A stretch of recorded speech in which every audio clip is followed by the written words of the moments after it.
Alam mo ba na yung lawa ng Taal ay may lawa sa loob ng lawa? Oo, sa gitna ng lawa ng Taal may isang isla at sa loob ng islang yun, may isa pang lawa.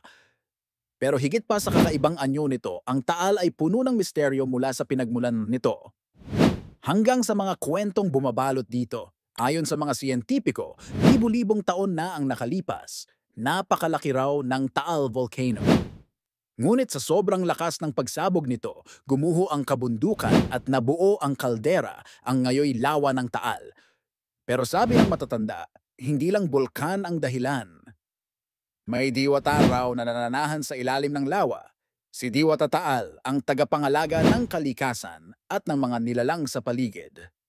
Maraming mangingisda ang nagsasabing minsan daw ay may naririnig silang boses ng babae mula sa gitna ng lawa o nakakakita ng kakaibang mga ilaw sa tubig tuwing gabi.